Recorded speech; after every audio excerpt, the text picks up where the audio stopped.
Salam, selamat pagi, selamat siang, dan juga selamat malam semuanya, para profesional muda maupun para pimpinan perusahaan. Pada hari ini kita akan berkhotbah. Yang sebelum berkhotbah, mari kita berdoa. Ya Tuhan Bapa, kiranya Engkaulah beserta dengan kami Tuhan dalam memberikan firman-Mu ini Tuhan kepada saudara-saudara kami yang ada sebagai seorang manajer dan juga seorang pimpinan perusahaan. Kiranya Tuhan berikan juga mereka pengetahuan ya Tuhan dan juga penerangan, demikian juga kepada saya Tuhan, supaya saya bisa memberitahukan firman-Mu ini kepada mereka. Tuhan Yesus, terima apa doa kami ini Tuhan, demi nama anak-Mu, Kristus Yesus kami. Amin. Baik, saudara-saudara yang terkasih dalam nama Tuhan Yesus Kristus, saya akan membacakan nats kita pada hari ini, yaitu yang tertulis di Yohanes 20 ayat 19 hingga 23. Demikian, Yesus menampakkan diri kepada murid-muridnya. Ketika hari sudah malam, pada hari pertama minggu itu, berkumpullah murid-murid Yesus di suatu tempat dengan pintu-pintu yang terkunci karena mereka takut kepada orang-orang Yahudi. Pada waktu itu, datanglah Yesus dan berdiri di tengah-tengah mereka dan berkata, "Damai sejahtera bagi kamu." Dan sesudah berkata demikian, ia menunjukkan tangannya dan lambungnya kepada mereka. Murid-murid itu bersukacita ketika mereka melihat Tuhan. Maka kata Yesus sekali lagi, "Damai sejahtera bagi kamu, sama seperti Bapa mengutus aku, demikian juga sekarang aku mengutus kamu." Dan sesudah berkata demikian, ia mengembusi mereka dan berkata, "Terimalah Roh Kudus. Jikalau kamu mengampuni dosa orang, dosanya diampuni. Dan jikalau kamu menyatakan dosa orang tetap ada, dosanya tetap ada." Demikianlah firman Tuhan, berbahagialah orang yang mendengarkannya dan memeliharanya. Bapak-bapak, saudara-saudara yang terkasih di dalam nama Tuhan Yesus, tentu saya yakin bapak-bapak dan ibu pimpinan perusahaan maupun para manajer profesional yang terkasih dalam nama Tuhan Yesus pasti pernah merasa takut. Apakah Bapak pernah merasa takut? Ya, contohnya adalah ketika mungkin Bapak merasa takut akan kehilangan pekerjaan atau jabatan. Jadi, ketakutan ini memang adalah suatu hal yang kompleks dan juga sangat personal buat kita. Tidak ada yang tahu bagaimana ketakutan itu. Kita tidak pernah memperlihatkan ketakutan kita, tapi kita sendiri akan merasa takut. Oleh karena itu, dalam hal ini kita bisa kategorikan ada 3 ketakutan yang sering dihadapi oleh para pimpinan perusahaan dan juga para manajer.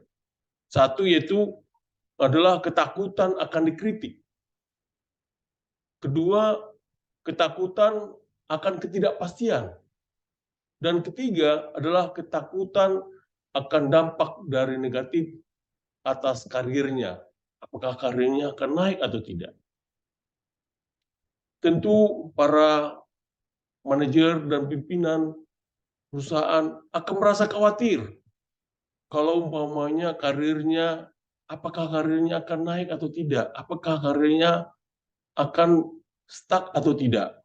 Sehingga ini akan menyebabkan terjadinya kurang adanya inovasi, terutama ketika pada saat-saat tertentu Bapak dan Ibu diminta untuk menyelesaikan proyek. Tapi proyek itu tidak selesai karena tidak ada inovasi. Karena kekhawatiran apakah saya akan tetap bertahan atau tidak. Apakah saya akan diganti atau tidak. Nah, hal itu sering terjadi, Bapak dan Ibu. Demikian juga ketika ketakutan itu akan menghidupi kita karena adanya ketidakpastian. Sehingga kita menjadikan ada kehilangan kendali. Ketidakpastian ini sering terjadi di Bapak dan Ibu semua, yaitu adalah akibat itu akan menjadikan adanya efek ambiguitas. Sehingga kita selalu menghindar dengan hasil yang tidak pasti. Terutama pada saat sekarang ini kita tahu bahwa perekonomian di Indonesia maupun di dunia dengan adanya geopolitik sekarang ini banyak terjadi ketidakpastian. Nah, ketidakpastian ini menyebabkan kita tidak tahu apakah hasilnya itu pasti atau tidak. Ini akan menjadi ketakutan buat kita. Dan juga halnya adalah ketakutan akan dikritik. Sehingga kita sebagai pimpinan takut dikritik. Karena hal ini akan menghambat inovasi kita. Oleh karena itu, kalau kita takut dikritik, karyawan atau bawahan kita pun akan menjadi takut atau enggan mengembangkan gagasan-gagasan yang brilian, yang sangat, dan akhirnya karena merasa bertentangan dengan pimpinannya. Inilah adalah ketakutan-ketakutan itu. Bapak dan Ibu yang terkasih di dalam nama Tuhan Yesus, hal yang Bapak dan Ibu alami juga sama seperti yang dialami oleh murid-murid Tuhan Yesus pada saat itu. Di mana pada saat itu murid-murid Tuhan Yesus sudah menyaksikan bagaimana Tuhan itu disalib. Tuhan Yesus itu mendapatkan pencobaan. Dan juga bagaimana Tuhan itu ketika dia dalam dicambuk. Mereka melihatnya. Dan mereka tahu bahwa Tuhan itu sudah mati di kayu salib. Sehingga mereka punya perasaan yang tercabik-cabik, yang terasa was-was. Mereka takut. Mereka takut jangan-jangan mereka juga akan dibunuh. Sehingga mereka mengunci pintunya. Dan mereka selalu bertanya dalam hati mereka. Karena mereka yakin selama ini Tuhan Yesus adalah pimpinan mereka. Mereka selalu bertanya, mengapa Yesus mati? Mengapa dia tidak memulihkan kerajaan kita? Apa yang terjadi pada mereka tanpa Yesus?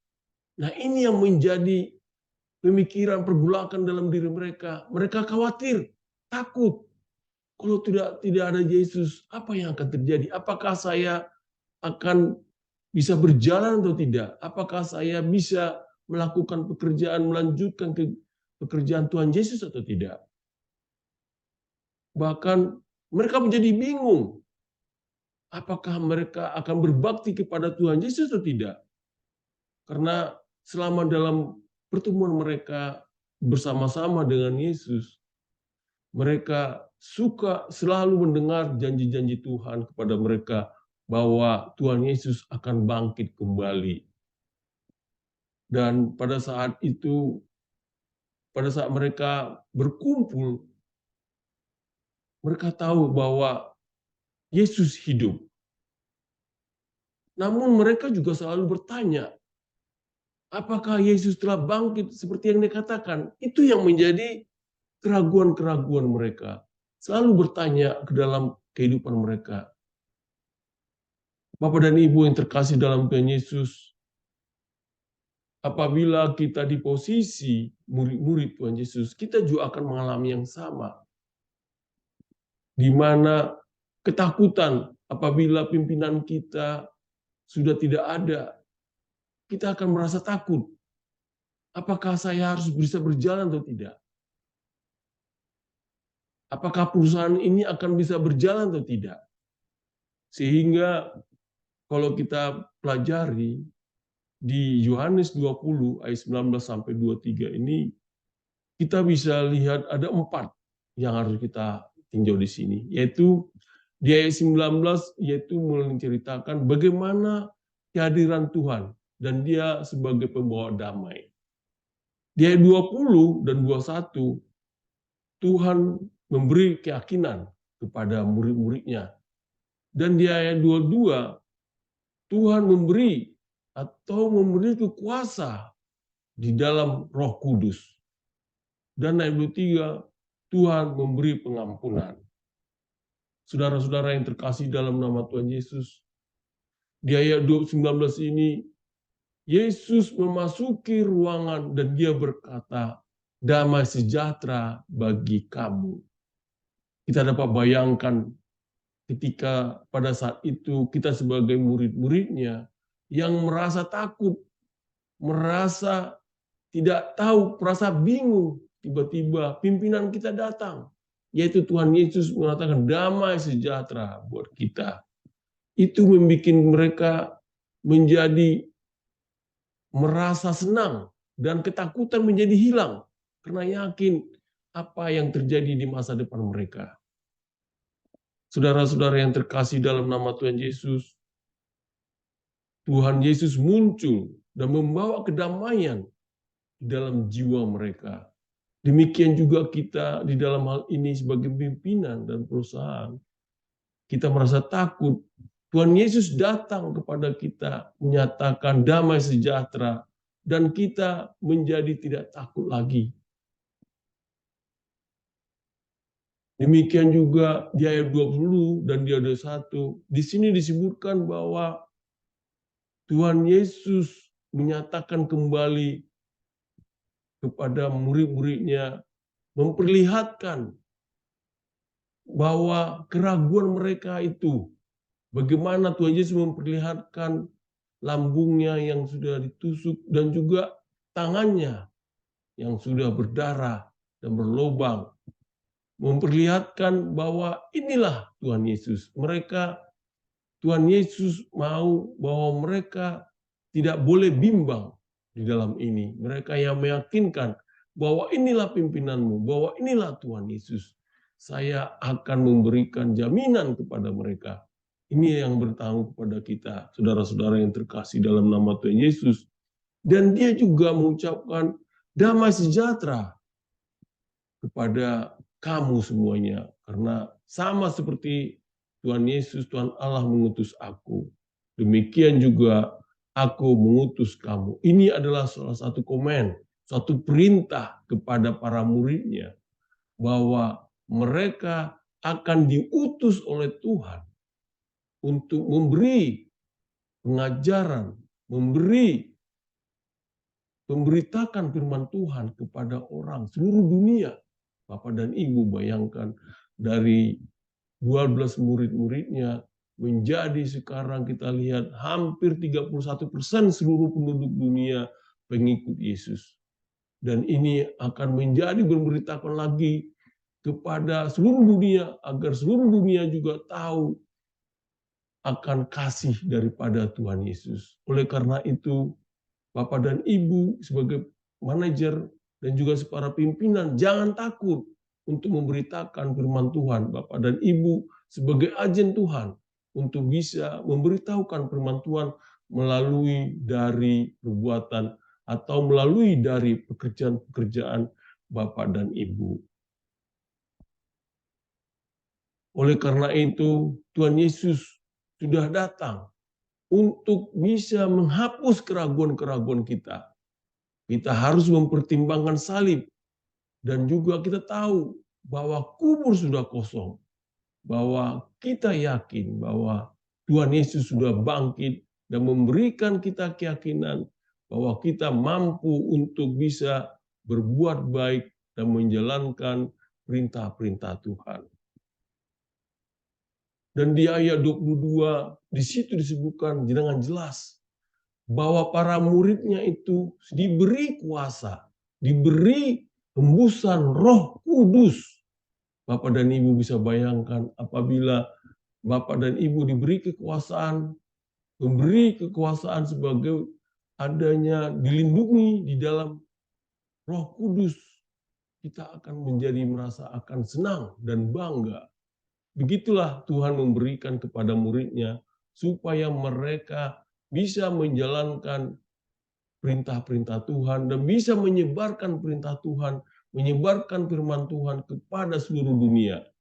Dan dengan cara menemani mereka yaitu adalah Roh Kudus. Di sini Roh Kudus memberi mereka menjadi kekuatan, menjadi kemenangan supaya mereka mampu untuk bisa menjelaskan dan juga memberitahukan firman Tuhan.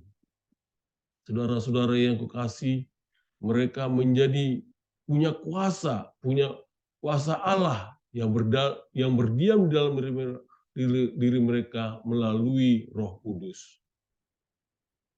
Saudara-saudara yang terkasih dalam nama Tuhan Yesus, apabila kita telah memiliki kuasa Tuhan yang tinggal di dalam kita terus-menerus, apa yang harus kita lakukan?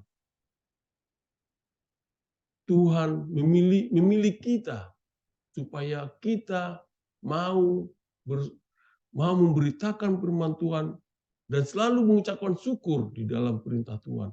Kita tidak lagi takut untuk melakukan apa yang harus kita lakukan. Karena apa? Karena kuasanya tidak tergantung pada mereka yang tidak setia. Tetapi kita harus tetap setia kepada Tuhan. Kita dapat memiliki kepenuhan kuasanya, yaitu kita dapat mendapatkan manfaat yang terkait sehingga kita dapat berbakti kepada Kristus. Saudara-saudara yang terkasih dalam nama Tuhan Yesus Kristus, setelah kita tadi mendengarkan firman Tuhan itu, tentu Bapak dan Ibu sebagai para manajer maupun pimpinan di perusahaan sudah mendengarkan perintah ini. Dengan ini kita tadi tidak perlu merasa takut. Sehingga ketakutan itu di dalam suatu organisasi akan menimbulkan kurangnya inovasi. Sehingga inovasi, kita harus meningkatkan inovasi secara sistematis maupun intensional. Yaitu di dalam hal ini kita bisa lihat ada 5 dimensi budaya inovasi yang perlu Bapak dan Ibu dapat kembangkan. Yang pertama adalah dengan Roh Kudus, bimbingan Roh Kudus, kita harus pertama ada kepercayaan dan ada nilai di mana para pimpinan di sini dibutuhkan adalah tanggung jawab moral. Bagaimana tanggung jawab moral Bapak dan Ibu untuk bisa meningkatkan inovasi baik di perusahaan-perusahaan Bapak dan Ibu maupun di proyek supaya adanya penyelesaian pekerjaan dengan baik. Yang kedua, rangka dan juara. Bapak dan Ibu pernah dengar namanya Thomas Alva Edison berkata demikian. Saya tidak gagal. Saya baru saja menemukan 10.000 cara yang tidak berhasil. Artinya adalah dari sekian itu, dari 10.000 kegagalan itu, dia masih terus berusaha. Sehingga Bapak dan Ibu jangan takut apabila gagal. Karena kegagalan itu akan memacu kita, membuat kita berinovasi lebih baik dan lebih bagus lagi. Sehingga dengan inovasi-inovasi ini, di dalam meningkatkan perusahaan Bapak dan Ibu bisa membuat suatu inovasi seperti model bisnis baru, adanya model go to market, dan juga adanya ide lintas fungsi, terutama yang sekarang ini sedang berkembang adalah di bidang digital. Yang ketiga adalah sinyal dan simbol. Bapak dan Ibu, bahwa simbol itu adalah kuat dan harus memiliki status. Para eksekutif sangat berperan dalam membentuk karakter para karyawan dan juga inovator. Karena dengan adanya simbol ini dan sinyal ini, maka adanya pengakuan maupun penghargaan dari para pimpinan. Di sini para pimpinan jangan hanya selalu meminta dan meminta, tapi berilah mereka penghargaan, dan juga pengakuan terhadap inovasi yang telah mereka lakukan. Yang keempat, perlihatkan dan ritualkan. Di dalam hal ini, Bapak dan Ibu, ketika menjadikan inovasi sebagai budaya, maka perusahaan harus menetapkan rutinitas dan ritual seperti adanya hari inovasi, hackathons, juga rapat yang dipimpin para eksekutif dengan menyatakan adanya sentral inovasi. Sehingga kita juga bisa membuat suatu moto seperti umpamanya, yaitu menghancurkan ide itu mudah, membagikan ide itu lebih sulit. Jadi, ketika ide dibagikan, maka 5 komentar berikutnya harus mendukung dan mengembangkannya. Sehingga para inovator menjadi selalu berniat, selalu berusaha untuk bisa selalu memperbaiki perusahaan Bapak dan Ibu. Dan yang kelima adalah lindungi dan berdayakan. Di sini Bapak-Bapak sebagai pimpinan perusahaan yang sudah berkarya, para inovator itu harus selalu dilindungi dan juga diberdayakan, sehingga untuk menghilangkan rasa takut, Bapak dan Ibu harus dapat berkarya dan juga mempresentasikan produk mereka.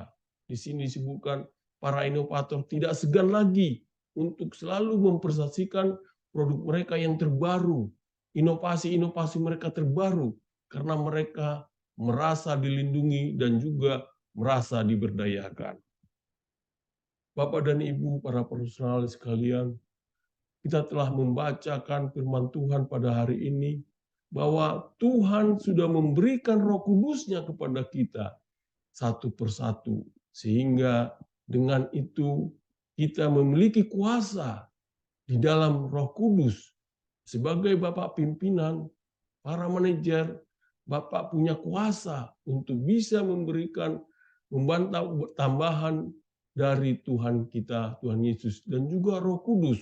Sehingga pakailah itu sebagai kuasa kita untuk bisa memberikan inovasi-inovasi terbaik bagi perusahaan kita. Demikianlah firman Tuhan yang dapat saya sampaikan saat ini. Terima kasih. Amin. Mari kita berdoa. Tuhan Allah Bapa, kami telah mendengarkan Tuhan firman-Mu ini. Jadikanlah kami Tuhan sebagai inovator untuk bisa meningkatkan perusahaan kami dan juga untuk bisa meningkatkan kinerja kami. Ya Tuhanlah Bapa, turunkanlah Roh Kudus-Mu buat kami Tuhan, supaya Roh Kudus-Mu itu dapat membantu kami dalam memecahkan masalah sebagai inovator dan juga sebagai memberikan masukan kepada perusahaan-perusahaan kami. Tuhan Yesus, doa kami ini kami sampaikan di dalam nama anak-Mu Tuhan Yesus Kristus Tuhan kami. Amin.